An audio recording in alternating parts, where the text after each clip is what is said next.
Good evening once again, one and all. Welcome back to another round of VTCC Supercup for round 4 in Poland at the Tor Poznan circuit. I apologize if that's I say it every week. I apologize if my pronunciation is rather offensive to the Polish language. It is what it is. But apologies for the slightly late start this evening.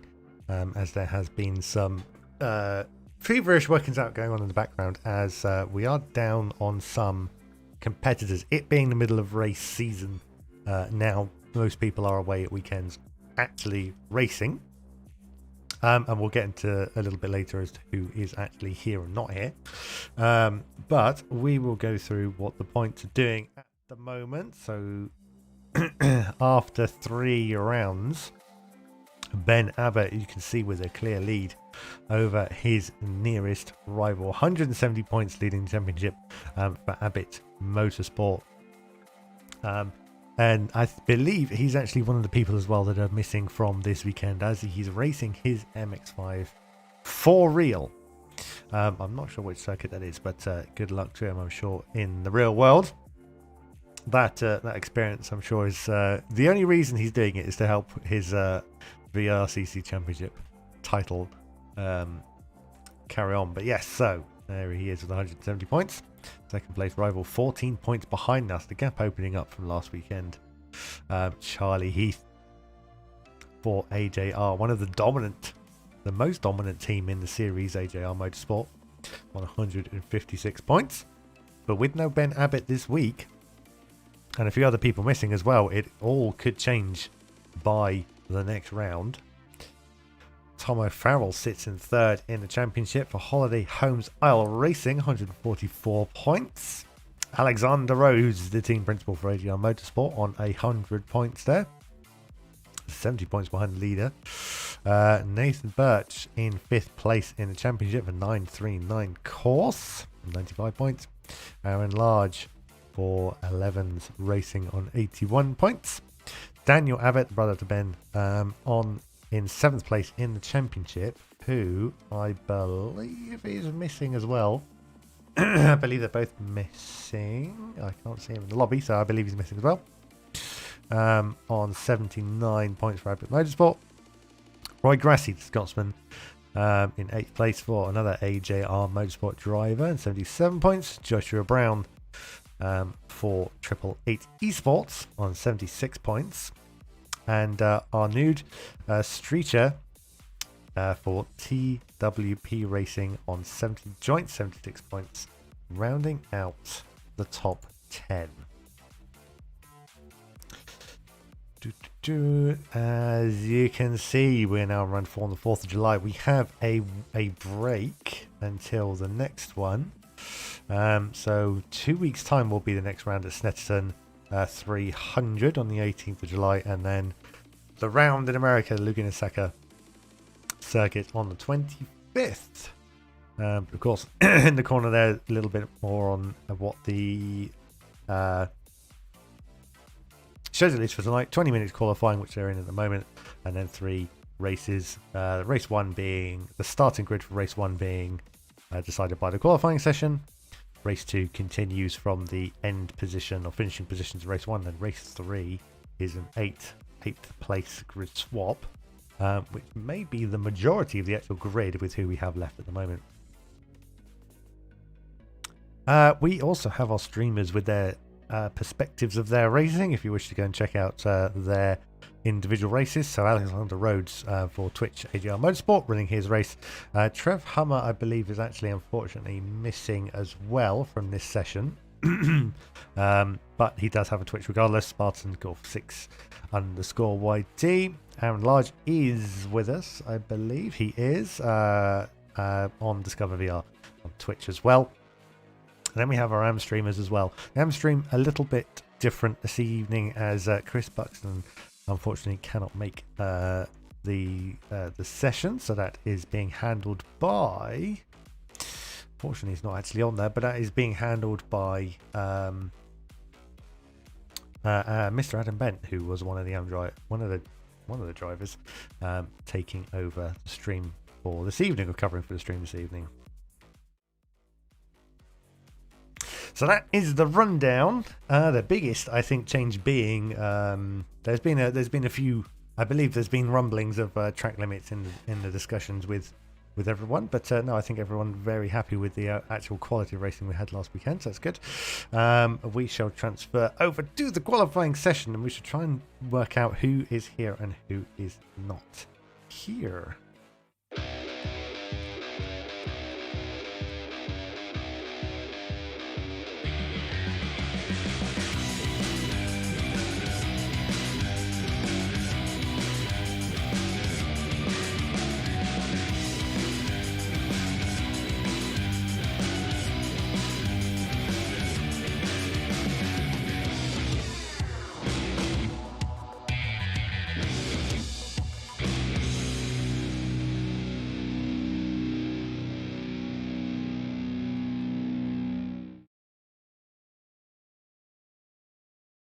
So as you can see, this is the actual final 10 minutes of the 20-minute qualifying session.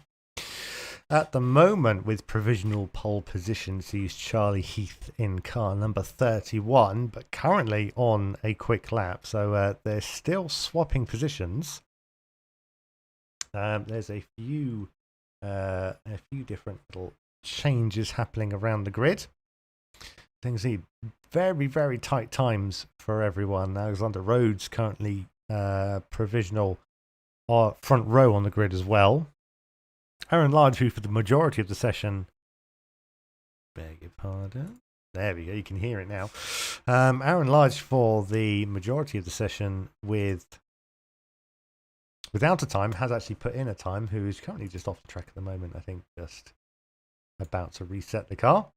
Charlie Heath coming across the start-finish line, putting in a very, very good time. 2 seconds, nearly 2 seconds quicker. 1 second quicker, sorry. Then half a second rather. I can't count. Then his nearest rival, Alex Rhodes, but as he just comes off the circuit just to reset the car. So we have your front row currently looking like Charlie Heath and Alexander Rhodes. And then row 2, provisionally at the moment, Aaron Large, who's got going again. And then Tom O'Farrell, sorry, in 4th place at the moment. So a challenging track for our competitors. Not one I'm familiar with. I beg your pardon. 2.53 miles, so not the longest that we've had, and does tend to switch back on itself fairly often, with roughly about 14 corners over the entire circuit, so lots of braking opportunities, twists and turns in the circuit as well, so a lot of chances for overtaking maneuvers. As you can see, the longest part of the circuit, actually the main straight, over within a couple of seconds. So there's not really a lot of chance to use any sort of slipstream or anything to get past, unlike what it was like at last weekend. So it's going to be a lot of maneuvers under braking and trying to basically outwit your opponent in the corners the entire way around. Tom O'Farrell just finishing another lap. Who's further down? We have Nathan Birch currently in 5th on the grid, in the qualifying grid. Roy Grassi, another AGR competitor, down in 6th. 7th sees Stu Neal. Mr. Streecher down in 8th. Joshua Brown in 9th. Tejas Kapaktika 10th, and Brendan Van Eden rounding out just outside the top 10 there. Sparks flying off the car. A little bit over rotates on the last corner. Moves out of the way of, I think that's Charlie. No, that'll be Nathan Birch, actually, I think, wouldn't it? Yep. On a flying lap. Allows him through. So we're looking at 11 people for the grid this evening. So as I said, most of it, I think at its height at the beginning of the season, it was roughly 22 people. So you could see how many drivers are actually involved in real world motorsport in our grid, which definitely shows in the level of competitiveness and driving competence that they have.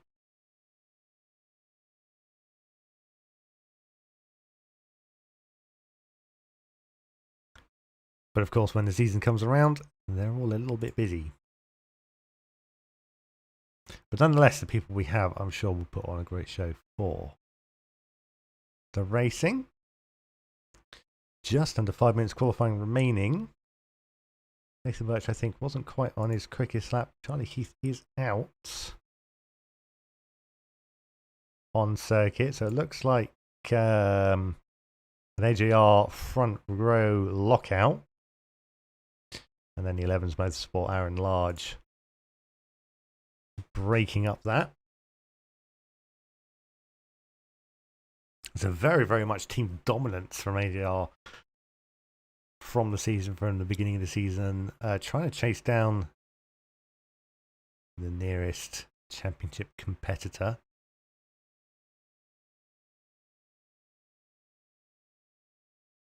But yes, it's been a little bit of a challenging circuit. I think not many people are used to this particular layout, but it seems a very smooth, very grippy track for the MX-5s to really show off what they're capable of.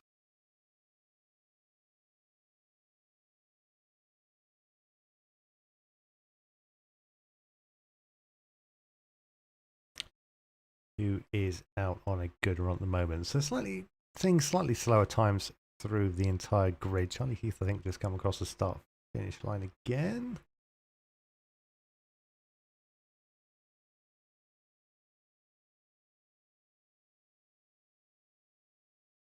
Alexander Rose on the back section. Tommy Farrell running slightly slower, I think, trying to build up for a last-ditch effort.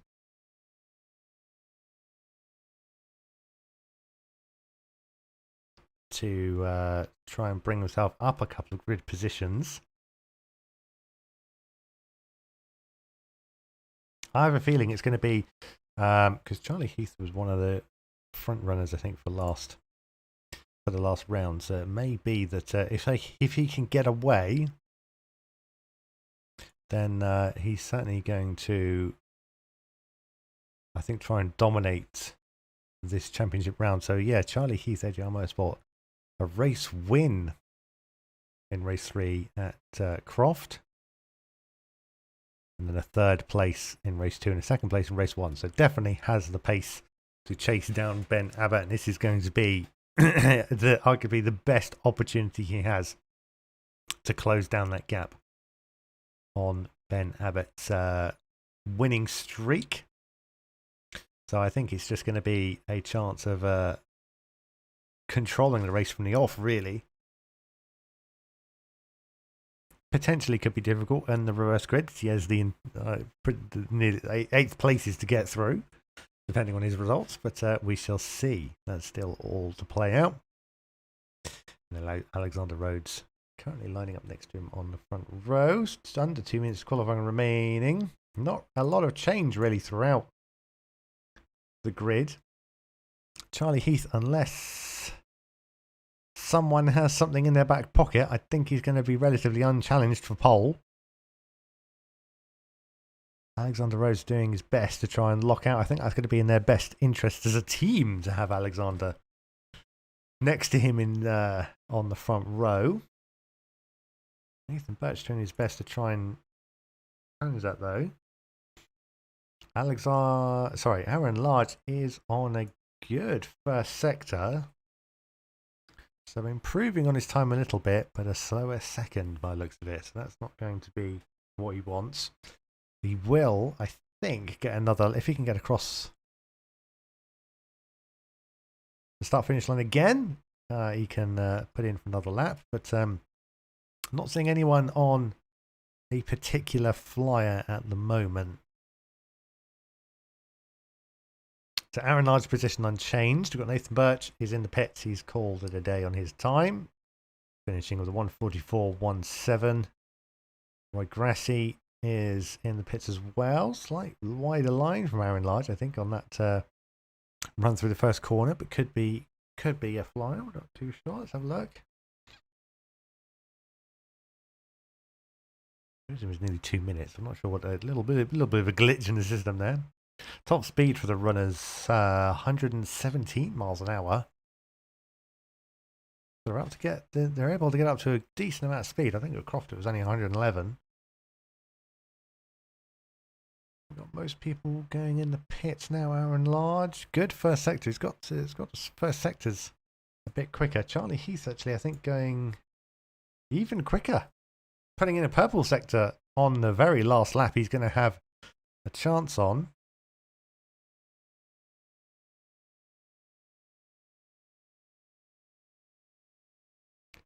Alexander Rhodes, I think, is secured in second. Aaron Large, unless he can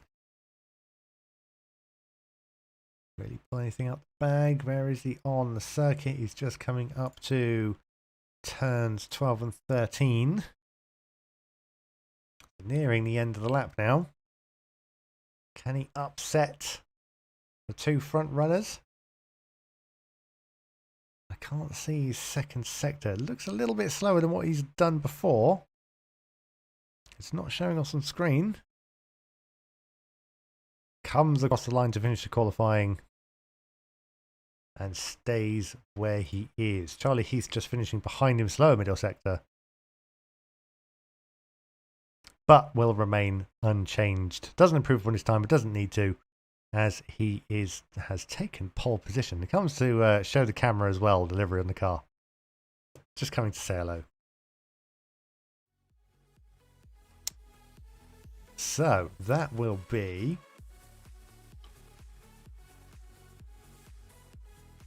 your qualifying run. We will just get the servers reset momentarily for the first race of the evening. So your front row being Charlie Heath and Alexander Rhodes.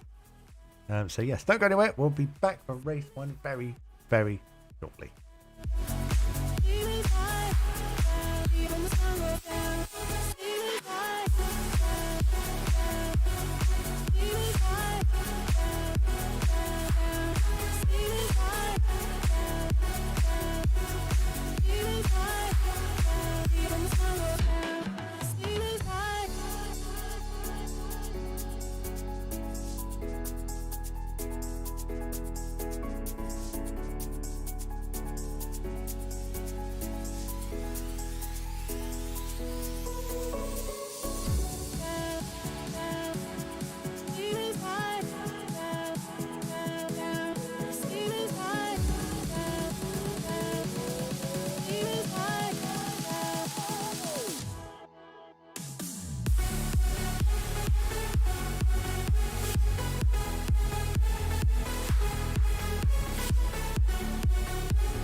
There we are. Welcome back. So we have our pole sitter, Charlie Heath, with us.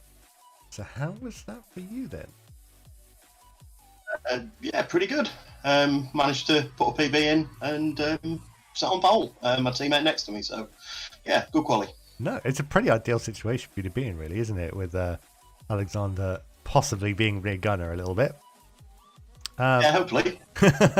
How do you feel with without Mr. Abbott here? How are you feeling about your chances to try and close down the gap? Well, I've got to make the best of it, but obviously there's 3 drop races anyway, so yeah, have to see what happens in the next 2 as well. Fair enough. Any thoughts on the track as a slightly different layout to what we're normally used to? Yeah, I'd never driven it, never even heard of it until about a week ago. So yeah, I really enjoy it though. It's a nice, fast-flowing track. Cool, fantastic. Cool. Well, yeah, they're about to load into server, so yeah, thank you very much for the chat there. No problem. Thanks. See you soon. Good luck. Cool. So that was pole sitter Charlie Heath with a good sort of initial insight into how everything's shaping up. They are just about to get ready. As I said, they are just about lining up on the grid. Let me just see if they're all ready. They are indeed. So let's go and check out the grid for you.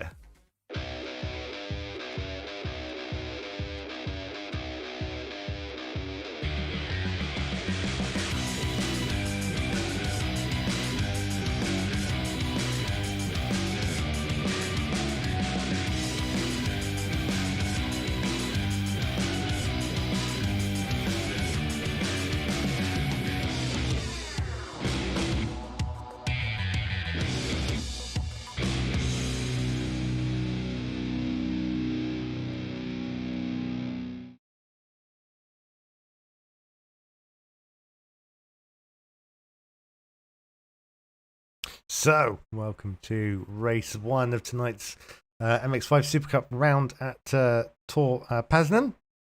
As you can see, we have Charlie Heath and Alexander Rhodes lining up on the front row.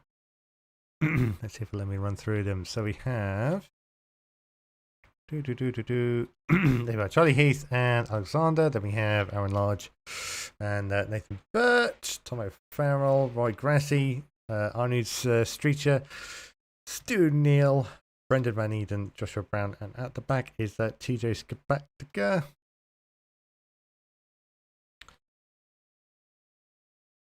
They are all ready and raring to go.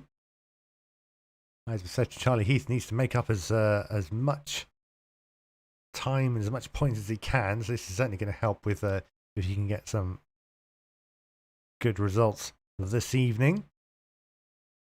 Alexander Rhodes next to him as well. So it is down to Aaron Large, who's already said. I did see that Aaron mentioned technical difficulties on his race, on his server, on his rig rather. So hopefully it doesn't affect his racing performance too much. And then Nathan Birch lining up in 4th as well. So it should be an exciting race 1. As I said, slightly less people than normal, but I'm sure we'll get an equal amount of entertainment that we're used to. 20 minutes for race run, and then the finishing results will be the starting result for race 2. The final few moments until race 1 begins. We have our 6 red lights on the gantry. Everyone ready and raring to go. The engine notes rise. Everyone gets ready. The lights go out and they are away with a good start from everyone. Aaron Large, though, already trying to battle for 2nd place on the grid. Alexander covering off the inside as they turn into turn 1. Very open wide circuit. 2 wide all the way down. Fair few places. Aaron Large having to concede that, though, being squeezed out on the outside. And Rhodes pushing him wide. Aaron Large eyeing up an inside braking maneuver. Someone's running out of brakes there, I think, a little bit. It was like Grassi on the outside of Nathan Birch. Joshua Brown getting past Stu Neal at the back of the grid. I think Joshua Brown trying to get up the inside. Was looking, didn't manage to get it done. Top 3 runners all within a second of each other. Those we have Charlie Heath hopefully doing what he wants to do. Alexander Rhodes trying to cover off second place, and Aaron Large trying to split the two of them. Tom O'Farrell and Nathan Birch eyeing up a good battle at the moment. They switch back. I think that's turn 5, possibly. Entertain Sixers. Contact at the back between Stu Neal and Arnoud Striker gets up the inside, I think. Gets that position. But who is that at the back? There's contact at the back. Stu Neal covers off the inside. Forces him wide. 2 wide once again. Battle forming at the back for 7th place as Stu Neal falls down into 8th again, side by side as they turn in through the last set of corners. And Stu Neal gets that position. Arnoud falling back a couple more. Brendan Van Eden, I think, battling with TJ's at the back. TJ's getting past. Joshua Brown coming across. Well, Stu Neal coming across the front. Joshua Brown trying to cover him off as turn into turn 1. It's a good defensive maneuver from there. And Brendan Van Eden. Who is that? Brendan Van Eden? It is. He's gone wide at turn 1 as the grass spins the car and falls all the way down. Does return to the pit, but I think that's going to give his controls. He's going to be locked in the pits, I think, for a little bit while he gets the car repaired. So hopefully he can continue. We'll see him out of track very shortly, hopefully. But Charlie Heath starting to open up the gap to Rhodes now. Aaron Large is still on Rhodes' tail, though. Car number 11 trying to get through. They're all still fairly compact on the circuit as well. Tom O'Farrell is within sort of striking distance, and so is Nathan Birch. If anything was to happen to the leaders, they come across the start-finish line once again. Or am I getting confused with the start-finish lines, possibly? No, there appears to be a second one in the back of the grid, so apologies. It's not start-finish line, there's another one. Falling behind a little bit. Is there battle still happening between TJ Skapactica and Joshua Brown? So TJ's trying to, I think it was an outside maneuver, trying to get round, which he managed to make it stick. Try and defend that line. Joshua looking up the inside, but doesn't have the pace to try and challenge that. That's turn 13, so that's at the end of the circuit. Tom O'Farrell and Aaron Large. Tom O'Farrell at the inside of turn 1. I think caught Aaron Large by surprise on that one. And Tom O'Farrell now up into 3rd place. It's really not what Aaron Large wanted. As what's happened at the back? A couple of places lost for Joshua Brown and Tejas as Arnoud gets in front of them, brings it open up as a little gap. I think Alexander Rose watching his mirrors more than he is at the front. But Tom O'Farrell runs wide, and that's going to allow Aaron Large to sail past him. Nathan Birch, I think, has got the pace as well. Is he going to take advantage of that mistake as well? He's trying to get the outside maneuver done. Just runs out of road. He's still there, though. He'll have the inside into the left-hander. Side by side once again. They're giving each other enough space. But no, I think just as they come out of the next turn, Tom O'Farrell just recovered 4th place. Just managed to hold on to that. That was a costly mistake, losing 3rd place there. Nearly lost 4th as well. But just held on the back straight of the circuit.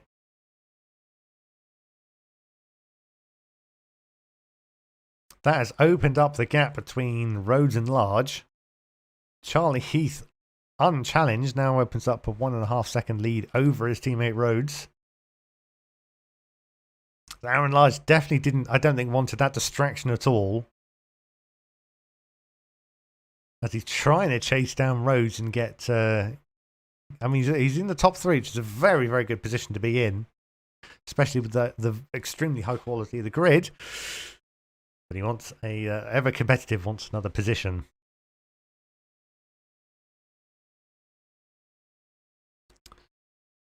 So the gaps are opening up ever so slightly though, but Farrell and Birch not getting away, not falling back from Large quite yet. There is a big sort of 2-second gap though to Roy Grassi, trying to hold on as much as he can, but needs to be careful not to overdrive the car. Stu Neal in 7th, trying to chase him down, and then a little gap to our nude streeter in 8th. And then the battle slightly diffused at the moment between car number 12 and car number 56. So midway through lap 3, 1.9 seconds separate the top two. Tom O'Farrell getting closer to the back of Aaron Large. So Tom O'Farrell arguably has more pace than Aaron Large. But if he's going to get through, he doesn't want to make it messy, because then it's going to cost both of them time. They also need to conserve their tyres a little bit to give them the best grip. Fuel's not an issue, but tyres may be. Aaron Large, I think, wise to any turn 1 attack that Tom O'Farrell may try and do this time around. So you can see moving to the inside, off the outer line to the middle of the circuit already, trying to defend, trying to stop Tom O'Farrell. It's going to be a little bit slower doing that if we're having to move around the circuit. It's going to leave you less vulnerable, but that's not going to help. Stepping outside the circuit, wheel on the grass, losing traction speed, which he needs. Tom O'Farrell looking up the inside. Couldn't quite take full advantage of that little slip. Definitely wanted to, but couldn't quite do it. It was a hint of an opportunity. Tom O'Farrell was there. He was there to try and seek 3rd place, but was denied on this occasion. Nathan Birch just in the background, just watching what's going on. Very tidy lines, very tidy driving from all of them. Charlie Heath completely unchallenged, 2.3 seconds to Rhodes in 2nd place. So they're doing what they need to do for a 1-2 finish. Control the race from the off. Gaps opened up a little bit to Tom O'Farrell from Aaron Large.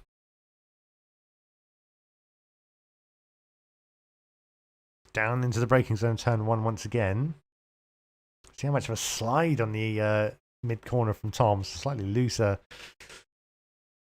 driving style on that particular corner. Nathan Birch in the background. There's a battle happening at the back of the grid. They're still hungry at the back. 9th and 10th to be decided. Joshua Brown and TJ Kapaktika at the backs. Too wide still for the majority of the corners now. TJ with the inside line going into the next set of corners. Joshua Brown just trying to hang on. He's going to be right on his back bumper. Looks to the inside. That's closed off. Of course, TJ, Toby Owens' counterpart in their team. Toby unfortunately missing. One of the drivers missing from this evening due to injury. Joshua Brown with an outside manoeuvre. Can't get it done, but we'll have the inside for the next corner. So thinking 2 or 3 corners ahead there is from car number 12. I think this is on the exit as they go down the start-finish straight. It is not. It's at the back straight of the course, rather. So still half a lap to go. But they've been battling very closely for the majority of it. Very respectfully.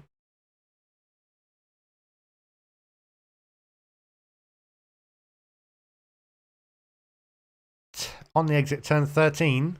Joshua Brown has the lead, but TJ is on his tail. Can he use any slipstream he can gain as they break into turn 14? He moves to the inside. They both turn in.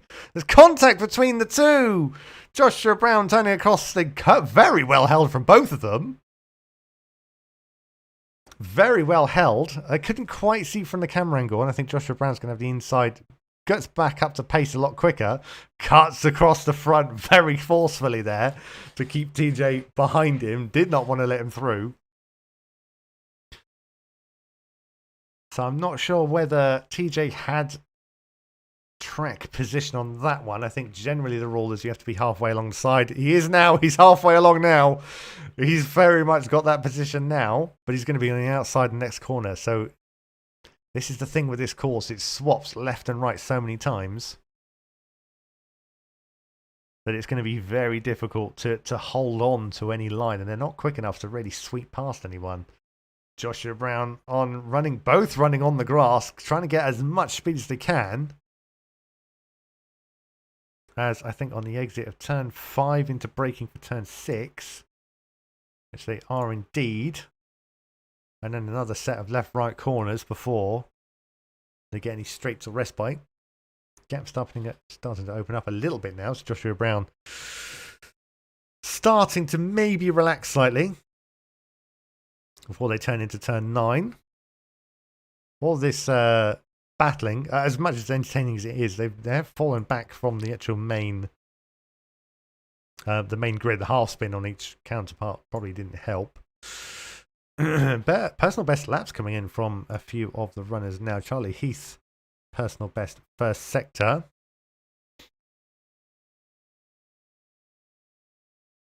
The battle at the back again, but TJ unfortunately falling back a little bit. So gap starting to open up between the two. So I think before the race is out, I think he will just collect himself together and try again. Lap 7 for race 1, 7 minutes remaining, just about. Sees Charlie Heath only 3.5 seconds ahead of Alexander Rhodes. Tom O'Farrell has managed to get back up into third. So I think within that battle we were looking at the back, Tom O'Farrell has made his manoeuvre and managed to make it stick. Aaron Large in fourth, not letting him get away though as they come through the back quarter of the circuit. They turn left and right, and Aaron Large is there trying to close the gap between his front bumper and Tom's rear, nearly matching his line exactly. I think he's going to try and get a counter maneuver done. The battle, there's been more contact, unfortunately, between Joshua Brown and TJ at the back. Unfortunately, that's going into turn 7, or midway through turn 7, I think, where they made contact. So they've reset themselves. I think TJ sort of held over his hands and realised he made a mistake there and let Joshua Brown through. Tom O'Farrell, I think, with a good couple of sectors. Charlie Heath with the fastest third sector on that lap. Amrad's trying to hold on to the coattails of Farrell's car, but falling behind a little bit. Nathan Birch still within touching distance, but doesn't really have an answer for them. Roy Grassi again in the background as well, holding on to 6th place, doing a fantastic job. Stu Neal in 7th and Arnoud in 8th. And then we have our two scrappy little cars at the back. Cars 65 and 12. 5 minutes remaining. And Charlie Heath is in first place. The gap opening up to 4 seconds now. Massive lead over Alexander Rhodes, who I don't think had he actually made it onto the podium as of yet. He had 3rd place in Croft, race 3. So the second time in this season, Rhodes will be on the podium. As I said, it'll be a AJR 1-2 finish if they can keep up the pace they currently have.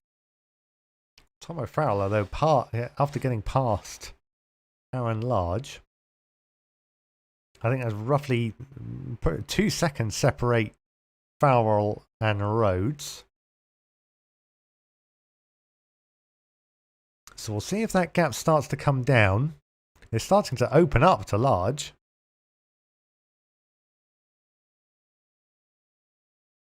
But he's got nothing really to lose at this point if he doesn't go all out and try and get second place. Currently sitting third in a championship. So does have a little bit to lose, arguably. But certainly not happy where he is. Wants to try and get second place, sweep up as much points as he can.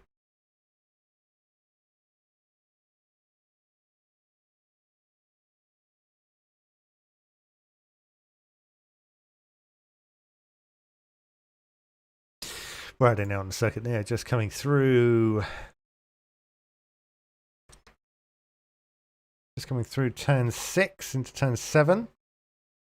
Turn 7, a little kink, and then on to turn 8, and then that sort of half grid at the back. Unfortunately, losing Brenda Van Eden at the back of the grid.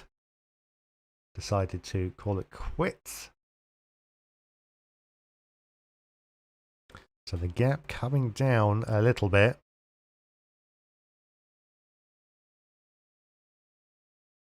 The gap is coming down actually quite a bit. So it's only about, what are we looking at now? Still, he's trying. He's definitely trying, Tom O'Farrell, to try and chase down Alexander Rhodes. Getting closer, but whether he can get it done in the next 2.5 minutes.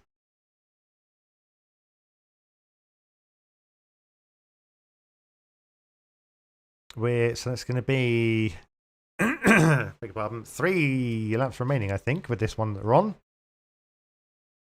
They're here for Tom O'Farrell to chase down Rhodes in second. Charlie Heath just untouchable now in first place. Aaron Large will not be happy. He's lost third. Nathan Birch doing very well to hold on to fifth. Roy Grassi in sixth. Steve Neal in seventh. Our new Streecher in eighth. Joshua Brown still leading. TJ Kapaktika in 9th and 10th respectively.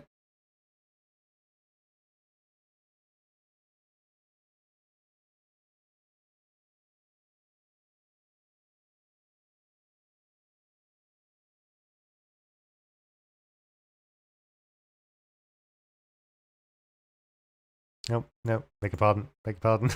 That's not very professional.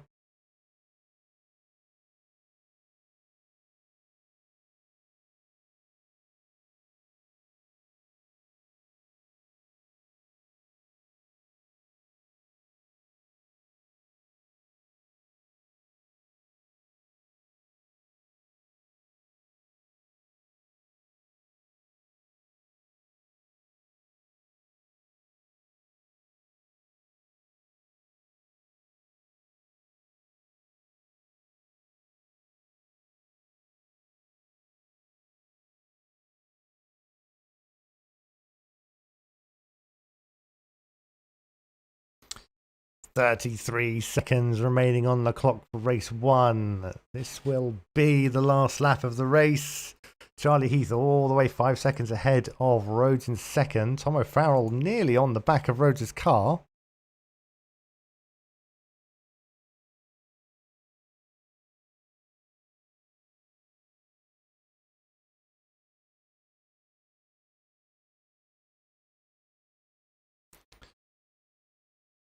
Final few seconds counting down. That is it. Leader on the final lap. Where is he roughly on the circuit? He is currently sitting just coming through turn 7. A few more turns to go before a race 1 win. But where is Rhodes and Farrell? Farrell right on the back now, so he hasn't got many corners to go. Rhodes just has to hang on just a little bit. Can he manage it? Or I think he might just about manage it. Just coming on to the final back straight of the circuit.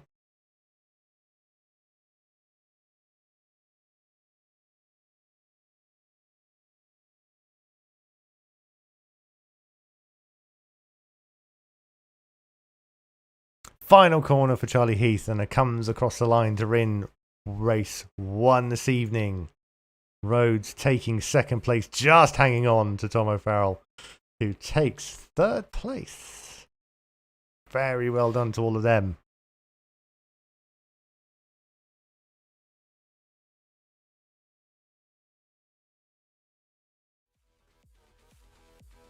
So very good racing from all.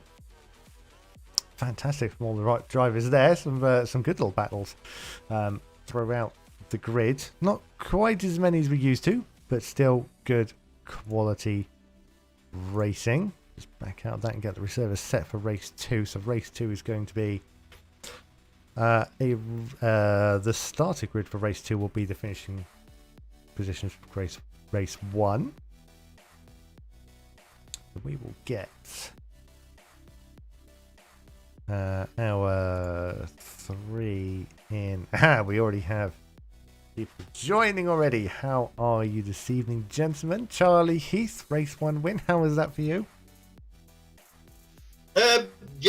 Managed to get away well at the start, and I just concentrated on building a lead after that, and trying not to make any mistakes. So fairly straightforward, but happy with the win. Good. Alex, that was a pretty good result for a team principal there, I think. Yeah, I obviously I've practiced with the team in the week, and I just know I'm not on Charlie's pace. Charlie's got a championship to think about as well, so I just let him go. It was kind of just manage the space behind me. Obviously, me and Tom in line in the championship, and obviously I want to outscore him as much as I can. This was a good opportunity to do so. I was just trying to keep it inside track limits, because last time out I cost myself 4 seconds after collecting a bail at Croft, and then got a 5-second penalty for track limits, which was absolutely wonderful, and I did not want the same thing here, so I tried to keep it as clean as I could. Good. We certainly did that. It's is it quite an easy track to try and get a good line on? Yes and no. It all depends on practice. It's one of those tracks where you've really got to get into a rhythm and find a flow. You upset that flow when you start going wide, you start going off, start making mistakes. But really that flow comes from practice, and Charlie did an absolutely superb job finding that flow. 43.5 was his fastest time there, and that is absolutely magic. It certainly is, yes. No, good. Where's the best out? I see, yes. Yours, I think. Yours isn't too far off. Half a second. But good. Lap times there. Mr. O'Farrell, how was that for you? A 3rd place there, trying to chase down Mr. Rhodes at the end of the race there. I must admit, all my pace seemed to come in the last 2-3 minutes. So I don't really know what happened at the start, but this isn't my favourite circuit, and I've only done something like 20 valid laps in the week. So yeah, I'm quite happy to get a podium out of that. Some good pace though for not your favourite circuit. But how was the battle with Aaron there for the majority of the race? Yeah, I got past him at one stage, and then I made a mistake, and because I'd already done my 2 allowed cuts, I ran off the circuit, so I had to slow down to make sure I didn't get another cut and get a time penalty. So he went back past. And as I say, I just had to try and find some consistent pace to try and catch up again to get back past him, which thankfully I did. But it was hard work. Fair enough. So with the better grid position for race 2, and that experience of your pace at the end of race 1, is there a good chance that you might be trying to challenge the top 2 in front of you? Have a go, but you never know. Cool. We'll wait to see. Any final thoughts, gentlemen, before we leave you to race 2? Yeah, panic. Panic mode. Cool. Fantastic. Thank you very much for that little interview there. And good luck for race 2, gents. Thank you. Thank you. So that is the top 3 finishes there of race 1. So we have just a couple of minutes before race 2 begins. Don't go anywhere, we'll be back very shortly.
Welcome back to race 2 this evening in Poland for the round 4 of the MX-5 Supercup.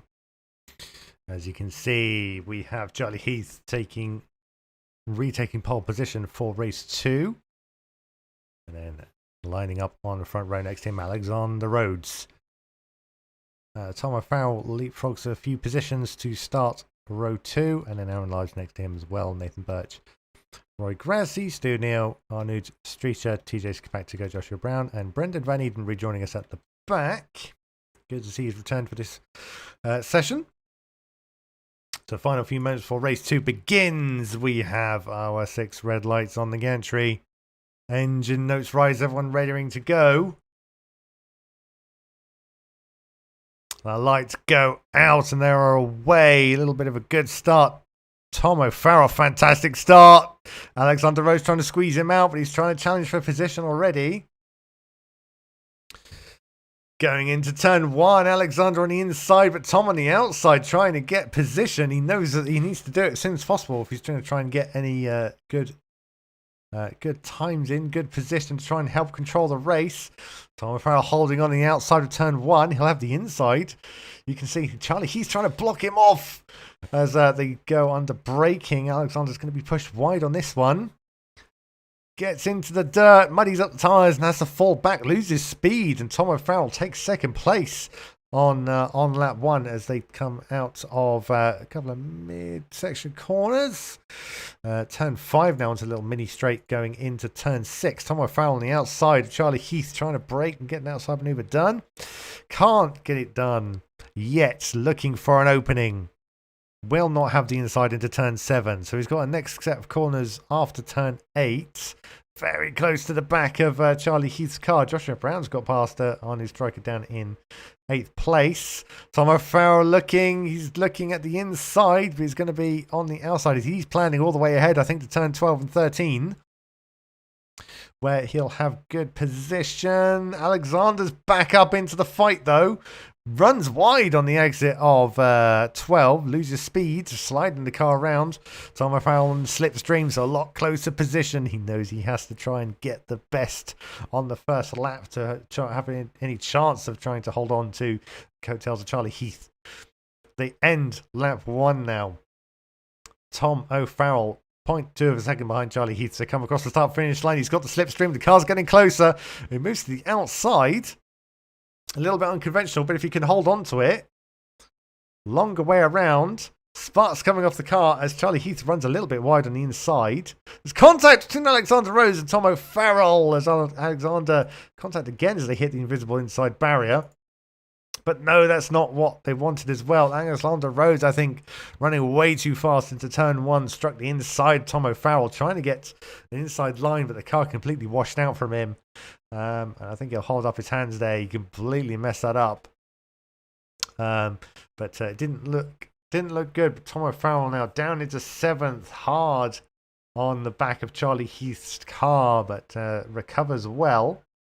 Rhodes now down into 10th, trying to get past TJ, which he does, but just avoiding any contact there is Charlie Heath, who has now got nearly a second over Nathan Birch. He wants to watch out. He did get past. He was behind Aaron Large for a lot of it.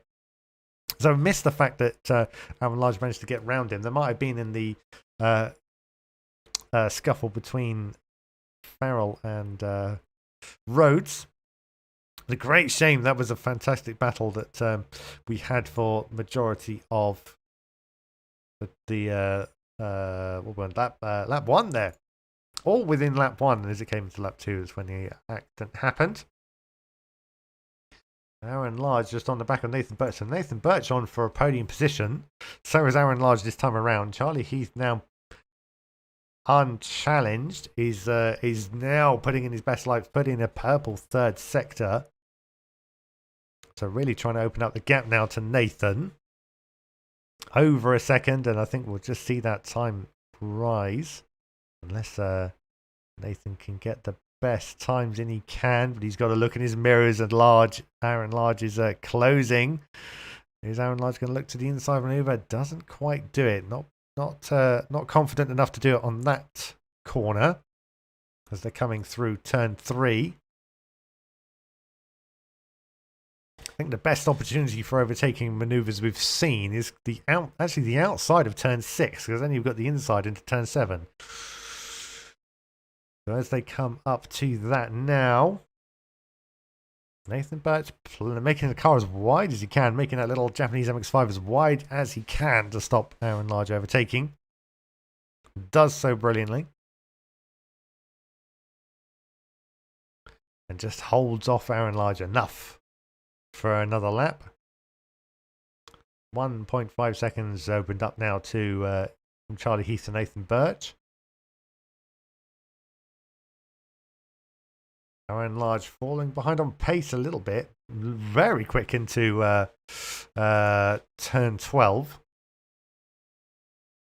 He's on the tail of Nathan Birch. He's in the slipstream. He's getting closer. I don't think he's going to be close enough to get through turn 14. No, he will not. Got a little bit of work now to close the gap. But Nathan Birch, I think, will hold on to that for a little while. Still Stu Neil behind them down to 4th.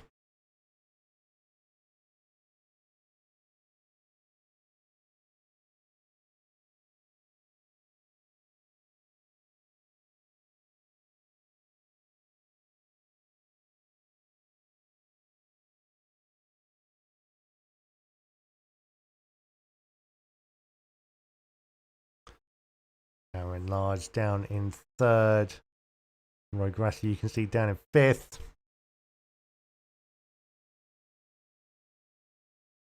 A little bit of a wobble there from Roy Grassi as he comes round the what is that? That is leading up to turn 6, I think was that one. Yes, Tom O'Farrell just on his tail now. Tom O'Farrell on a good recovery drive will look like he'll get 5th place. I think he had better pace than Grassi. Joshua Brown down in 7th. Alexander Rhodes down in 8th. With a little bit of a damaged car there. Arnold Streeter down in 9th. And TJ Kapatka in 10th. So 1.8 seconds opening up between Charlie Heath and Nathan Birch. Aaron Large still on his tail. You can see Tom O'Farrell in the background as well, behind Roy Grassi.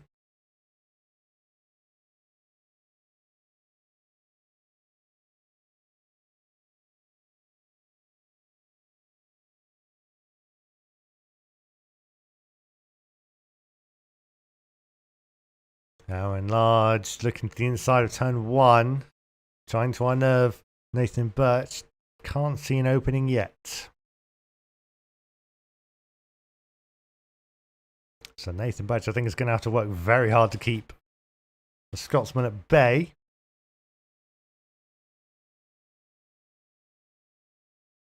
For the remainder of the 12 minutes of race 2. Where is Tom O'Farrell? So Tom has already got past Roy Grassi, putting in some very good pace. Let's see if he can get past, get up to Stu Neil. Then in 4th, go for a racing. Aaron Large falling behind. So Aaron Large seems to be very quick in the last couple of sectors after just building up a bit more pace.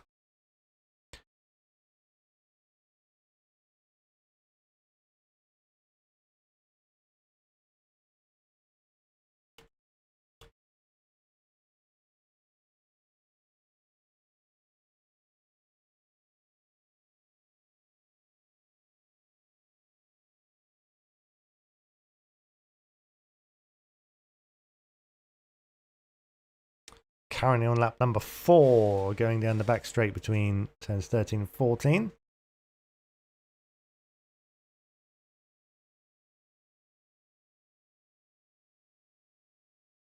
Aaron Largely falling off half a second, nearly a second now behind Nathan Birch. So had a good opportunity to try and grab second, but I think just slowing up his pace just a bit to make sure the car has a bit more in it towards the end of the race. 1.8 seconds for Charlie Heath to Nathan Birch now, so not getting away as quickly as he was in race 1, I don't think. You can see Nathan Birch using even the grass in the braking zone to try and get some good pace. Aaron Large was closing in, but very quick through turn 3. Stumbled a bit on the exit. And yet again on the exit of turn 4. That's going to cost him trying to chase down second, but still a very good position in 3rd at the moment.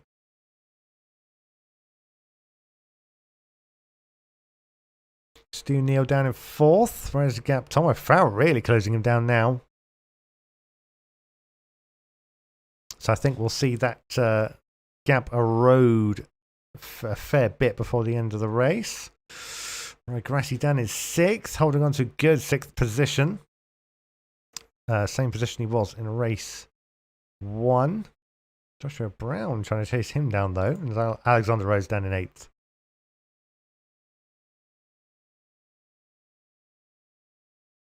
And once again, we see, who do we see? We have Tom O'Farrell, who's done a very good job to close that gap down to Stu Neal. I think the next set of corners we will see that position change again. He's got a good run down the start-finish straight. Charlie Heath putting in the purple 3rd sector again, so going even quicker. Lap 6 for Tom O'Farrell. Tight round turn 1. But runs wide on the exit of turn 1. Holds on to it. Where will he join? Joins very cleanly. So a very scary moment for Tom O'Farrell on the grass. You can see how much speed he's lost. Back end stepping out through turn 3. So I think just trying to push the car so hard to recover as many positions as he can. Can see 4th place. But has got all that work to do yet again to get onto the back of Stu Neal's car.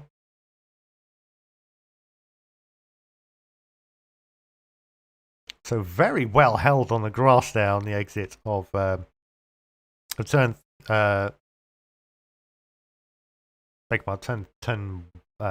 I think it was. And very well rejoined, but yeah, on the back of Stu Neal once again. Charlie Heath on lap 6 sees him 3. Now the gap's starting to come up a bit. And part of the reason why is because Nathan Birch is really being hounded by Aaron Large once again. So Aaron Large collecting himself together. I don't know whether Nathan Birch made a mistake to allow that gap to increase and fell back into the clutches of Aaron Large, who at the moment sees an opportunity. He really grabbed the slipstream. He's up beside him, taking turn 1, but braked more. And Nathan Birch braked later than Aaron Large. Got that position back. Bump in the circuit I wasn't aware of quite before. We can see in the background as well Tom O'Farrell closing up to Stu Neal, but Aaron Large eyeing up a braking manoeuvre into turn 3. Not quite, not confident enough. Fell back slightly, dropped behind Nathan Birch once again. Turn 4 now, where we've seen him hiccup slightly on the exit, but no, gets through very cleanly. Both clean drivers. Nathan Birch moving over to cover off, defend his line from Aaron Large. That's going to open up the inside though, as they break, and just about Nathan Birch blocks off that as well, preventing Aaron Large from that position. But as seen before, the outside manoeuvre at that turn is always a viable option as well. Tighter exit from Aaron Large, trying to carry the speed, trying to find an opening. Nathan Birch defending very well. Stu Neal and Tom O'Farrell getting very scrappy through the same corners immediately after. Driving over the rumble strips, Tom O'Farrell running very wide, carried a lot of speed. Had to drop back a bit, but Aaron Large now in the slipstream of Nathan Birch once again. Through turns 14, I think this is. It is indeed. So once again, Nathan Birch has to try and defend. Aaron Large will have to slipstream. Nathan Birch trying to break that. Aaron Large speeding along, looking to the outside as Nathan Birch makes that car as wide as possible. And holds him off once more going into turn 1. 5.5 minutes of race 1 remaining. Tom O'Farrell though at the end of turn 1. Slight contact. Beginning of turn 1 though. But gets past Stu Neal. Stu Neal, will he have an answer for him on the exit? He can't. I think Tom O'Farrell may have just made that stick and Stu Neal can get up the inside. He cannot. So even with, I'm sure, a slightly wounded car, Tom O'Farrell now finds himself up into 4th place. Stu Neal running the inside line, running a lot of curb there, but holds on to that. Back to the battle for 2nd place. Aaron Large again trying to look for an opening on the exit of I think that is turn 6. Onto this small back straight into turn 9 now. Left-handed and a small kink into the right-hander onto the fast straight.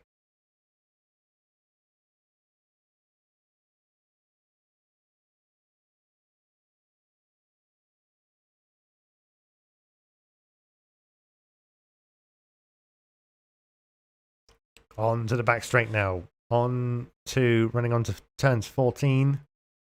Aaron Large once again wants to get a good line through here. Good exit.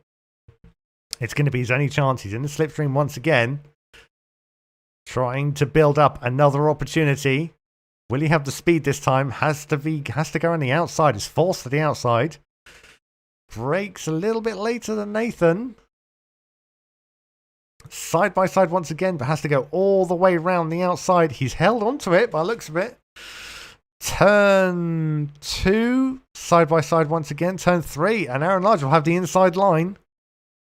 They break for the corner, but Nathan breaking even later holds on to that, and master of late breaking holds on to that from Aaron Large. And cuts him off by the time they got to turn 4. But Aaron Large getting braver and braver, trying to chase him all the way around the outside, all the way to turn 4 and turn 5. Trouble is, when you do that too many times, your opponent starts to know where you're going to try next. But Aaron Large, I think, needs to come up with something fresh for the final couple of laps before the timer reaches 0. 3 minutes remaining. So lap 9 sees Charlie Heath managing to get away from the battling cars behind. Sees him nearly 6 seconds ahead of Nathan Birch in second. Nathan Birch trying to get away from Aaron Large in third. Tom O'Farrell up into fourth. Stu Neal in fifth. Roy Grassi in sixth. Joshua Brand seventh. Alexander Rose in eighth. Arnoud Streeter in 9th and TJ Kapaktika in 10th.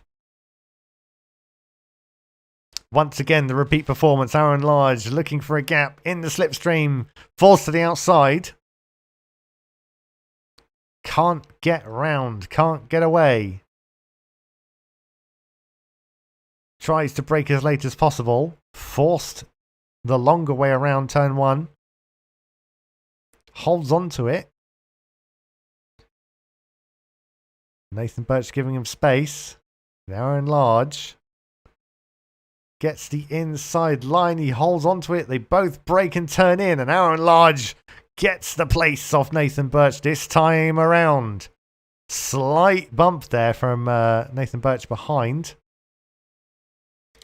Falls back slightly. And Aaron Large made that stick. So after the fourth, fifth attempt at the same maneuver that we saw, made it stick, and Aaron Large now up into second place. An over rotation from Nathan Birch. That's going to lose speed as well and just help Aaron Large open up that gap, which is starting to fall away from Nathan Birch now. Nathan Birch, unluckily, I don't think has an answer for him unless he can gather himself together and try and try and get that position back. But you can see how much of a difficult maneuver it is to do. So Aaron Large now, the completely clear track ahead of him, just has to put his foot down and get away. Perfectly timed moment. 50 seconds remaining. I think this is going to be the last lap though, as we can see the leader come across the line before the time has reached 0. Running 1:54.6, a fantastic time there.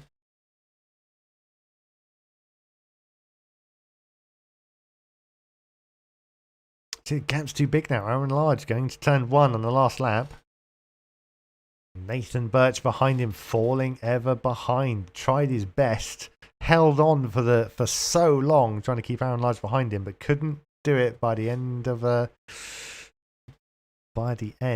Aaron Large just needs to keep his races clean and quick as possible to hold on to that, because Nathan Birch will be there if a mistake happens. Tom O'Farrell recovering back up into 4th place. With Stu Neal down in 5th.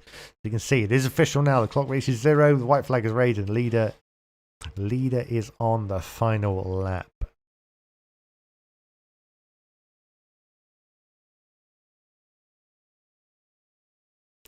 Coming through turn 8 now onto the back mini start straight. Final couple of complex corners. Nearly a second opening up between Aaron Large and Nathan Birch now.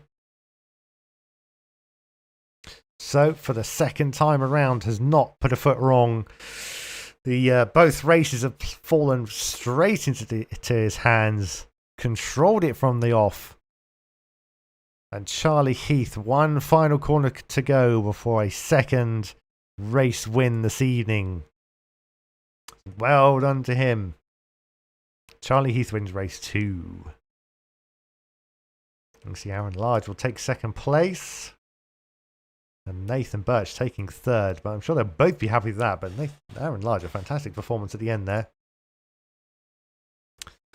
So now the difficult part for Charlie Heath, an entire grid to get through for that race win. With some quick guys right in front of him. So let's see how he can manage that Aaron Large celebratory slide there. It's a very, very interesting race there. Very, very interesting. Some very untoward activities happening there.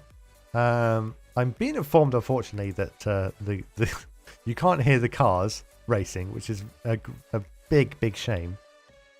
And unfortunately, I'm at a bit of a loss as to why that's happened. Because I believe every other audio level is working. You can hear my wonderful voice as well. So apologies for that, if that's the case. Let us see. Are we joined by who we need to be joined by? No, we're just a few minutes now. I'm sure we'll get our top 3 in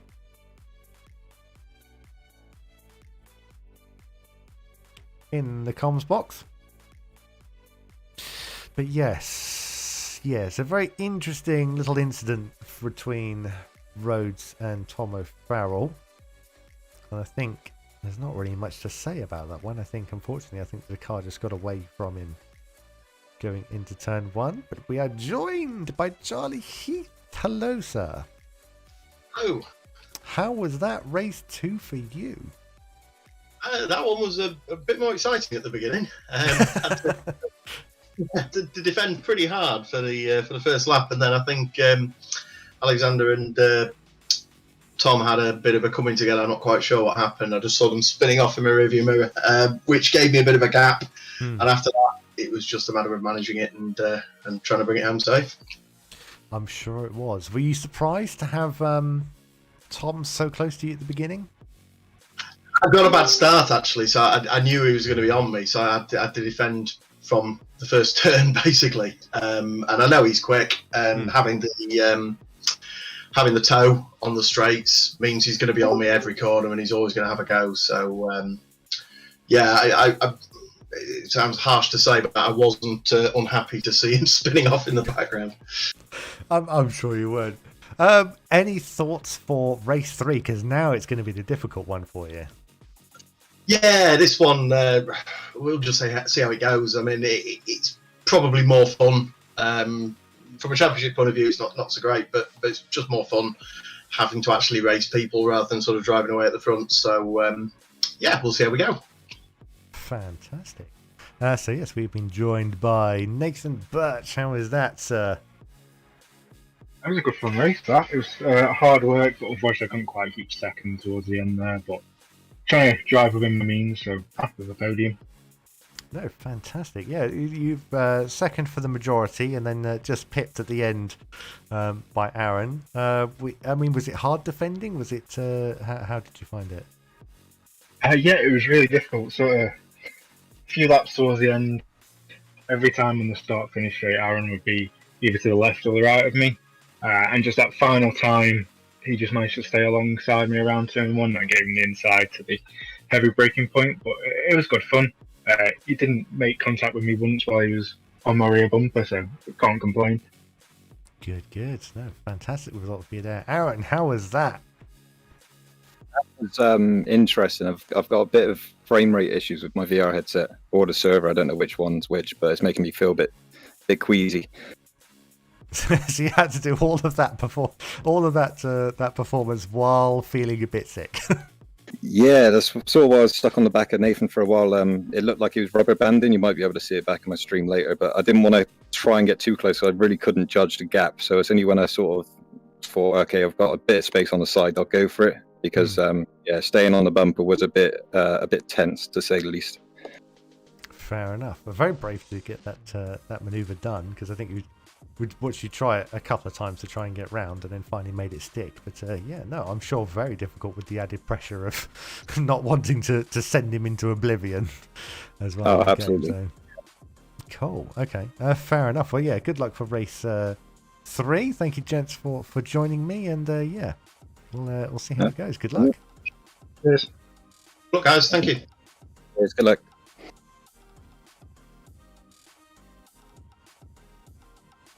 So there we are. That is the finishing top 3 for race 2. The server is just getting loaded up for race 3, so don't go anywhere. We'll be back very, very shortly.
Welcome back to race 3 this evening, the final race of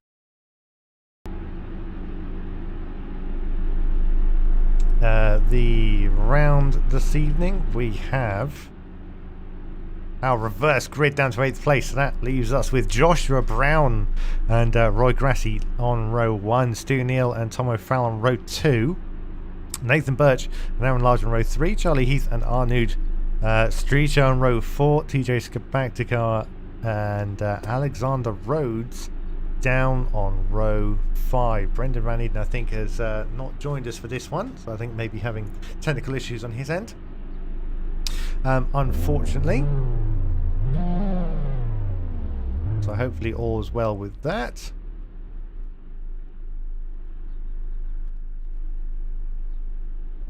So the final few moments. So yes, Charlie Heath has it all to do now if he wants a race 3 win, or it may go to someone completely different if they can get round the circuit unscathed going into turn 1 the first lap. Good luck to all the racers. But yes, it literally could be anyone's race at this point, as we have such a high quality of races for race 3. The 6 red lights appear on the gantry. The engine notes rise. Everyone ready to go. The lights go out and we are away as we're looking down at Aaron Large. It was a good start for everyone. Nearly 3 wide though going into turn 1. It is 3 wide. Tom O'Farrell in the middle, as you can see. Alexander Rhodes all the way up into second already. They split down into 2. Tom O'Farrell up into third. There's a lot of changing for positions. Nathan Birch is up in the... There's contact between 2 HJR cars at the back. I think it's Roy Grassi and Charlie Heath. Charlie Heath, Tom O'Farrell on the inside and the Gross as well. Nearly 4 wides. Massive contact in the middle. And the car's caught in the middle. Tom O'Farrell making contact twice there with... I'm not sure who that was. That was Nathan Birch, unfortunately knocked onto the outside the circuit, and that was Joshua Brown was the car that was struck by Tom O'Farrell twice on the inside of turn 3. So yeah, 3 wide, big brave manoeuvre as they all tried to make it. Let's see, Stu Neal is up into first. Alexander Rhodes falling off the circuit as well on his own accord at the exit of turn 6 or 7, I think that is. And now as they turn onto the back straight, Joshua Brown falling down a couple of paces as well. Stu Neal now leads the race on lap 1 in first. Alexander Rhodes in second. Aaron Large trying to chase him down. Sees an opportunity for another good podium position. And it does look like Aaron Large getting past Alexander Rhodes is off the circuit. Where is he gone? He's just about to rejoin. I don't know whether there was contact with Aaron Large. But no, very unlucky race 3 for Alexander Rhodes, who rejoins down in 9th. Stu Neal now in first place, coming to the end of lap 1, so very, very active fraught race 1. And that sees him 1.5 seconds. Tom O'Farrell getting past Arnaud Streeter for 5th, just holding on to that, I think. Arnaud trying to get that manoeuvre back, not quite. See Nathan Birch trying to get the best Joshua Brown going to turn 1. Gets it done, holds on. The car runs wide though, so that could leave an opening for Joshua Brown. Not quite. No, there is, yes. Door was wide open for Joshua Brown, who might try and get that position back. He's got to try and hold it under braking, but no, I think Joshua with damage on his car. So is Nathan Birch. But Nathan Birch holds on to that position. 1.1 seconds. See Stu Neal over Aaron Large. Aaron Large chasing him down. This could be a good result for Aaron Large if he can close that gap. It is closing each turn fairly quickly, actually. Charlie Heath up to 3rd now, ahead of Roy Grassi. Tom O'Farrell having to get around possibly another AJR car to try and chase down Charlie Heath. But this is setting up for some very interesting battles. Aaron Large now on the tail of Stu Neal.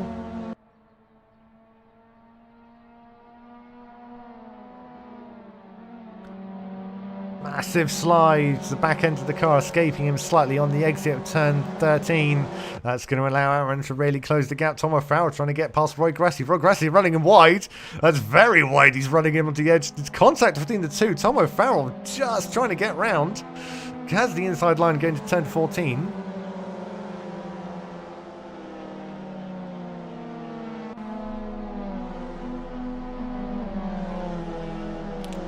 Apologies for the buffering there on the stream. Does seem to have sorted it, hopefully. Rather annoying there. It's right at the wrong moment. I think the stream buffers, but there we are.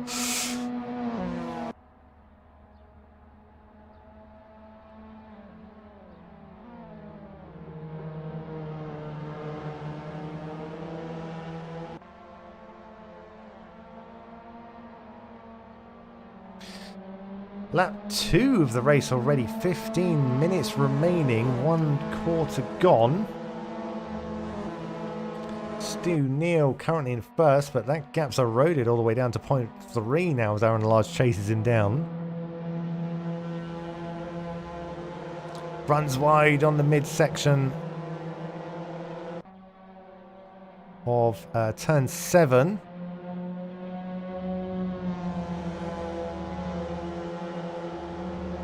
Aaron Large chasing him down, the gap getting smaller even more. Charlie Heath really chasing him down as well. Tom O'Farrell's got past Roy Grassi for 4th. But Aaron Large really wants to try and get around Stu Neal as quick as possible and get up the road away from Charlie Heath as quickly as he can. But Charlie Heath has done all the work he needs to get through the pack. Very little cars remaining on the road ahead of him now. Aaron Large, though, I've heard he's got technical issues. You wouldn't know it, though, with the quality of his racing. Moves to the inside line. Can Stu Neal hold him off? He's not defended well on that. Turns in. But Aaron Large does let him go. He needs to get past quickly because Charlie Heath is going to chase him down and try and get in on this battle as well. Stu Neal running a line seat. Defending that inside line. Brakes for turn 3. Charlie Heath getting ever closer. A 3-car battle now lining up for lap 4. Aaron Large running a bit wide on the grass. Got a fairly long straight now to the next corner. Charlie Heath trying outside manoeuvre, but Aaron Large on the inside. Nearly 3 wide to the corner, not quite. Stu Neal runs a little bit wide, loses back at the end of the car. Charlie Heath leapfrogs Aaron Large, though, sees the opportunity. Side by side once again, though. But Charlie Heath placed the car where he needs to be and gets round Aaron Large while Aaron Large is held up by Stu Neal. So Aaron Large had a real opportunity to try and get first place there. Now sees himself in 3rd. Tom O'Farrell chasing him down as well, nearly on the back of that battle as well. Charlie Heath, though, made that look easy. So got round Aaron Large.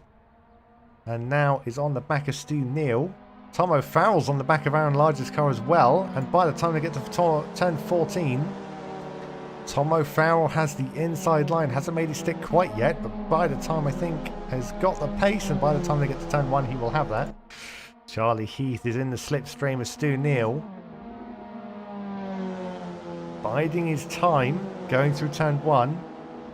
I think he knows where he's going to plan that manoeuvre, unless Stu Neal really loses pace. Stu Neal leaves the door open, though, going on the exit of turn 1. Charlie Heath forced into an outside manoeuvre on turn 3. Aaron Large doing the same thing as well. Nathan Birch looked like he was making a manoeuvre. It was, but couldn't quite get it stick. Couldn't quite make it stick. But Charlie Heath gets the inside line by turn 4. Runs wide, though. Stu Neal trying to come back at him, but doesn't have the pace. I think he's going to have to concede that. No, side by side yet again. Stu Neal braking later, but loses pace. Charlie Heath dips in front of him, and Stu Neal concedes that position. So Charlie Heath on lap 4 with 10 minutes, nearly 11 and a half minutes remaining, takes first place in race 3. So all the way through the grid from 8th place, and now takes the lead. Stu Neal trying to come back at him, hold on to that. Tom O'Farrell and Aaron Large are battling for position. There's something's happened at the back. Nathan Birch and Anu Stryker have dropped 2 positions to Joshua Brown, who couldn't quite get away. Nathan Birch followed him through past Anu Stryker. Who was that? Rhodes is now... That was a weird one. Jumped back. Where is he? Jumped into the pits on that one, randomly.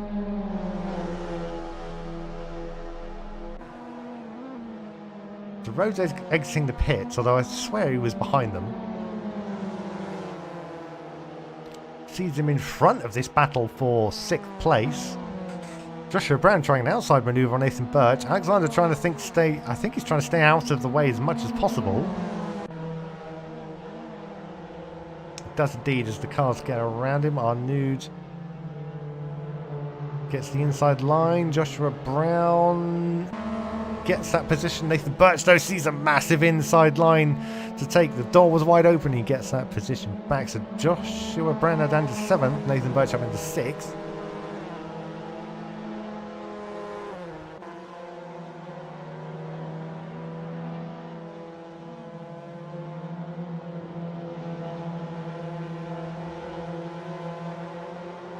Very wide line though for Joshua Brown. He loses pace on Nathan Birch. He made that stick even more. Tom O'Farrell is on the back of Stu Neal now. Aaron Large trying to follow through as well. The Stu Neal with a very, very good pace to hold off as much as he could, but does have the faster drivers chasing him down for position. So Stu Neal held off Aaron Large, but can't hold off Tom O'Farrell. Tom O'Farrell's the inside line. There's contact once again on the exit at turn 14, but held very well. Aaron Large storming through, sees the opportunity to get round them both. Stu Neal finds himself down in 4th now as Aaron Large and Tom O'Farrell speed through. Tom O'Farrell trying to get up to pace as quickly as possible. And Aaron Large on the inside of the start-finish straight got past both of them now, is up into 2nd, but Tom O'Farrell up to speed, sees the inside line open for him inside turn 1, just as they find their breaking point for turn 3. Turn 2 or 3, sorry, I beg your pardon.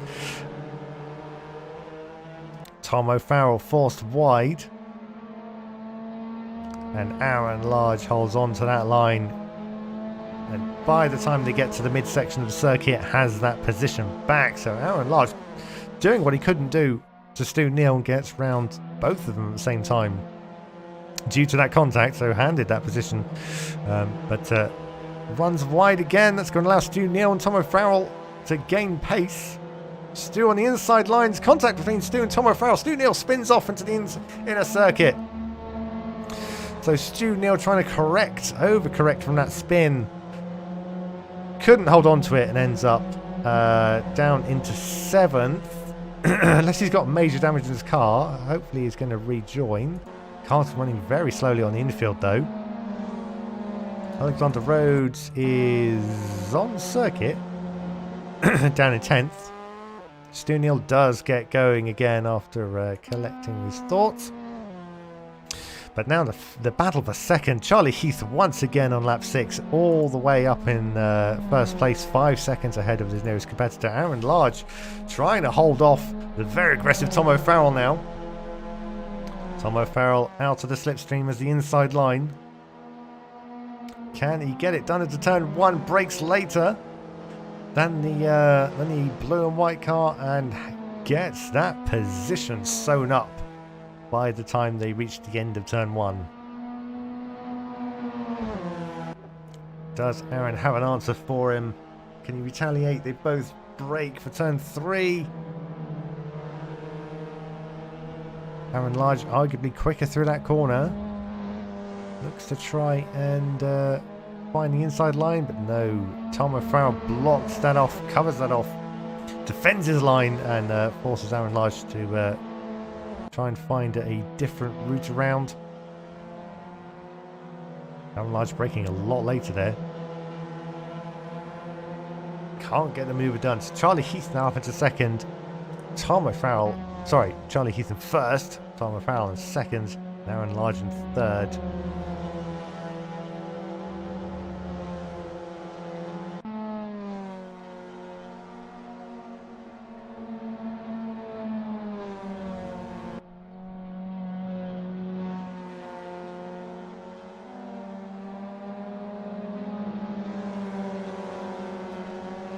Lap 7, 6 minutes remaining on the clock. Charlie Heath just coming through turn 14 onto the start-finish straight to begin another lap of the race.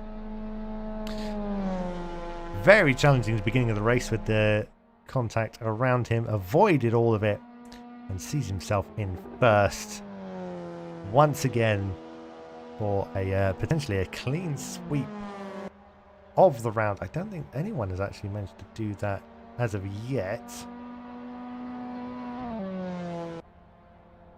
Let's just have a look. So no, if he can continue with his pace, he will be the first competitor to score a hat-trick of race wins in one round, which he so desperately needed to try and close the gap onto Ben Abbott, who is absent from this race.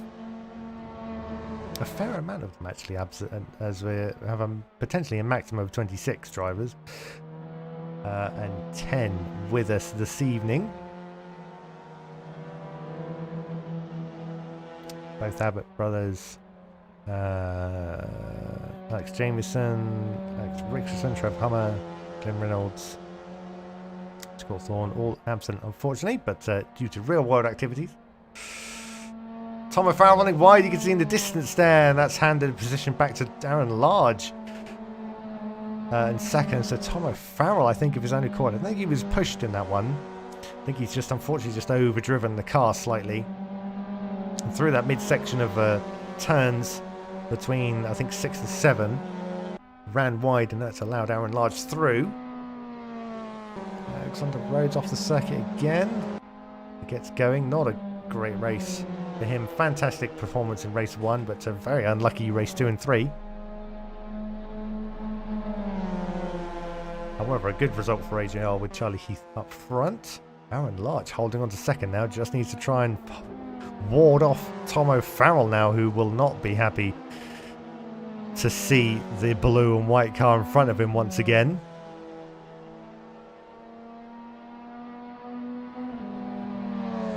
Just try and have a look quick.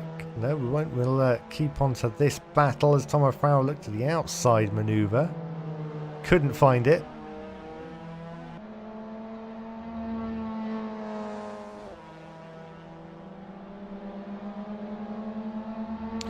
Have a little look. We've got Roy Grassi down in 4th, Nathan Birch trying to chase him down in 5th place, so that could be a good little battle between the two if he can catch up to him in time. Good result for Joshua Brown, getting up into 6th now. Arnoud Streeter in 7th, TJ Kapakta in 8th, Stu Neal down in 9th, recovering back on track, and Alexander Rhodes in 10th. Less than a second separate Large and O'Farrell. Under 3 minutes of race time remaining. Tom O'Farrell aggressively moving around the circuit. Aaron Large runs wide on the exit of turn 13. Tom O'Farrell has the quicker way through that turn, side by side down the back straight. Who will get it as they turn into turn 14? Tom O'Farrell gets that position back off Aaron Large. But Aaron Large is in the slipstream of the MX-5 in front of him. Looks to the inside. Can he cover it off and brake later? He can. He's got the pace. He's up alongside. Turns in. Makes Tom O'Farrell go all the way around. So Tom O'Farrell once again has all that work to do to try and get past. Both drivers very evenly matched, as it seems, in the last few minutes of the race. Aaron Large has the inside line, covers it off, and stops Tom O'Farrell's onslaught. But the old switcheroo sees Tom O'Farrell the inside line now into the next turn. He got the undercut manoeuvre done. Can Aaron Large do the same thing? He cannot. Runs wide on the grass, but keeps the pace and is up alongside again, and they will have the inside line to the next corner. So constantly swapping positions, sees these two as they go through turn 6 into turn 7. So Aaron Large just need to try and stay side by side. But by the time they get to turn 7, Aaron Large had to concede that one. As you can see, can he get the inside line? He cannot. So Tom O'Farrell, some very respectable side-by-side racing from the two of them. Sees them. Tom O'Farrell back in second. Joshua Brown trying to defend from Nathan Birch. No, sorry, Nathan Birch was ahead, wasn't he? Aaron Large once again getting past. We turn away for 2 seconds in this battle, and it all changes once again. So I think maybe Tom O'Farrell ran a little bit wide because Aaron Large has opened up quite a gap now. In the background, we have Roy Grassi in 4th. Joshua Brown trying to defend from Nathan Birch, who was, I'm fairly sure, was in 5th. And Joshua Brown's managed to close up the gap. So side by side, these two very close, turning into turn 1. Nathan Birch has to go around the outside, but it makes it stick very, very quick around the outside of turn 1. Joshua Brown conceding, not as confident to do that. You can see how happy Nathan Birch is at that manoeuvre. Leader is on the final lap. Where is he? He's currently going through, currently heading into turn 6. So roughly 2/3 of a lap, half a lap to go before the hat trick is complete. Aaron Large has the inside line once again, going into the same corner. Tom O'Farrell running wide, contact between the two, slight rub. Aaron Large trying to leave as much space as he can for him. He knows he's got rubber banding issues, he doesn't want to take him out. Falls back into 3rd place, but not far enough that he can't try and challenge for 2nd once again. Where was the other battle? So Nathan Birch has the lead on Joshua Brown in 5th and 6th. Charlie Heath coming through turn 13. Just coming out of turn 13 now, Aaron Large and Tom O'Farrell. So one final corner for them to battle. As we see Charlie Heath round the final corner and takes race 3. Win. Complete clean sweep for Charlie Heath there. And the battle finishes off for 2nd place with Tom O'Farrell taking 2nd and Aaron Large taking 3rd. Both very happy with that. Nathan Birch, what happened there? It takes 4th. Okay, I'm going to have to watch the replay of that myself, because Nathan Birch just came out of nowhere and got 4th off of Roy Grassi. And Joshua Brown had no answer for that. And that's astounded me a little bit. But there we are. Charlie Heath, race 3 winner. As you can see, I think it's Alex Rose in the background, sliding across the back of the screen. But yes, race 3 winner, Charlie Heath. Couldn't actually keep up towards the end there. There were so many people just going for positions at the end. But yes, a fantastic result for all of the drivers there towards the end. Point scoring positions for all of them, I believe. Right, let's close all that down. That's up there. Let's get that over there. And we have been joined. Tom O'Farrell of the quick one there. First into the comms box, first to get to say anything. How was that for you, that battle for Aaron Large all the way to the very end there? How was that? I've got to say that's probably one of the best battles I've had in this club, in this series. So hats off to him. It was a nice clean race in there. Yeah, I'm not allowed to mention something else, but I won't. I've seen the message on that one, so I'll leave that to the stewards. But yes, we'll see what they penalise me for this one time. We've seen, that was because we know Aaron Large had issues with his system, wasn't he? So he kept it, but you wouldn't know, would he, how close he kept it all the way to the end? But were you annoyed because I think a couple of little mistakes crept in a little bit and just kept swapping positions a bit? But any thoughts on that? I'm pretty annoyed after the race 2. Not going to lie. I mean, I'm not allowed to discuss it, so I'm not going to mention it. But there was an incident. End of. The stewards will discuss that. So I had a kind of the bit between my teeth about the that. So I did make a few small errors in that 3rd race, and I probably would have been up with Charlie at the top there if I hadn't have made them. But yeah, that's that. Fair enough. No, fantastic result, and congratulations on that position. We shall hear from 3rd place quickly. Aaron, how was that? Did you still have your technical issues there? Because you wouldn't know it looking at the race. Yeah, oh, absolutely. That was a great battle with Tom, and I'm sorry for any little contact I made. But yeah, making full use of the VR headset, sort of looking at him driving alongside us, as best fun as I've had all season, really. Good. Yeah, so yeah, fantastic result there. Was it easy to keep up the pace for that one? Absolutely not. No. It's trying me. To be honest, I'm going to go have a lie down now, I think. Oh, I see. Yes, go and have a bit of water and rest from the queasy feelings. Good. Yeah, well, no, good night. Good. No, not a problem. So, the clean sweep for you, Charlie Heath. How was that? Yeah, unexpected, to be honest. I saw that Tom was starting third, I think, and Alexander was first. I didn't think I had any chance of catching them. And then there was a fair bit of carnage on the first lap. I managed to mostly avoid. Then I got behind, I think it was Aaron, and managed to squeeze past him. And then I was behind Stu and managed to get past him. And after that, I made a couple of mistakes, and I may have had a couple of cut tracks, and I wasn't sure if it was 2 or 3. So I just tried to get my head down and build a bit of a gap. So if I do get a 5-second penalty, I should still retain the win. But we'll see. Oh, fairly interesting. Okay, we weren't aware of that, so we'll have a look at the results next week to see if that anything changes. But yeah, no, that was a very interesting battle, because Aaron got sort of held up by Stu, who was leading from the off. I mean, you made it look easy trying to get around the outside, but yeah, what was going through your head through that sort of decisive point in the race?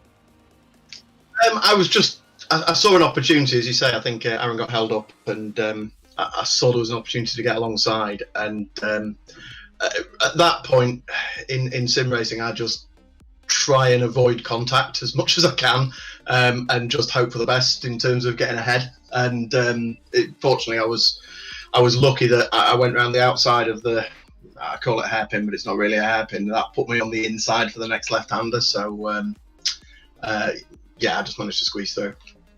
It seemed to be a favourite place for some people, because it looked like a weird manoeuvre on the outside, but then it gave you the inside line going into turn 7. So it worked for a few people throughout the race. But yeah, you made it stick, and yeah, came away with the win.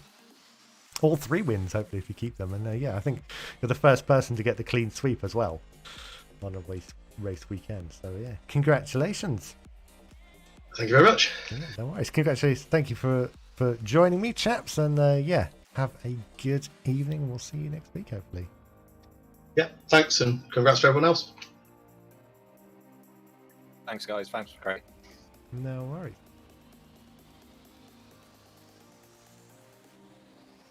Cool. Fantastic. Very, very good. Entertaining racing. Very respectable racing as well, for the most part, from everyone. It was a challenging circuit for everyone, as obviously there weren't as many straights to build up the speed. You had to be very, very committed to some of the lines and some of the courses. Turn 1, very good for running 2 wide around the entire thing, but you had to be very committed to actually making that maneuver stick on the outside of turn 1. So very good to see. And yeah, that weird little kink at turn 6 and 7, I think, trying to get the outside and the inside. So yeah, some fantastic skill from all the drivers, and some fantastic results for everyone. So yeah, congratulations to everyone for that. We have, as discussed before, also I will apologise for the slight glitches in the racing, because I could see there was some of the bitrate dropping through that stream, through that final race as well, so hopefully that didn't interrupt it too much. But yes, we have where is it? There we are. A 2-week break before the 18th of July, and then it is Snetterton 300. So hopefully you can join us for that. As mentioned before, we have our streamers as well. So I believe he is. Yeah, Aaron Lights, here we are. Discover VR. If you wanted to have a look at his perspective in the VR setup of the race and some of those decisive maneuvers, as well as the rest of the streamers, as you can see from the AM and the Pro lobbies, as well as Mr. Adam Bent's stream of the AM lobby covering for Chris Buxton as well. So go and check that out as well. It's a fantastic race, I'm sure. I've seen some messages in the background of what's been going on. So yes, yeah, it's been a fantastic evening. Thank you all for joining. Don't forget to follow the channel, subscribe to the VLCC for more rounds in the future, more videos in the future. Yeah, it's been a fantastic set of races. And yeah, we'll see you in 2 weeks' time. I hope you all have a fantastic couple of weeks. And yeah, see you soon.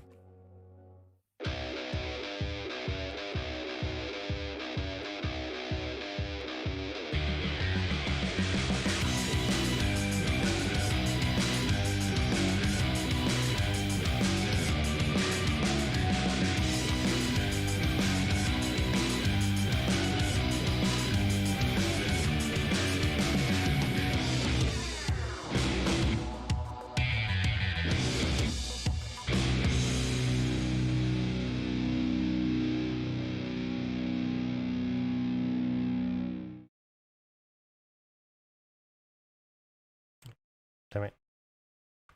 Apologies.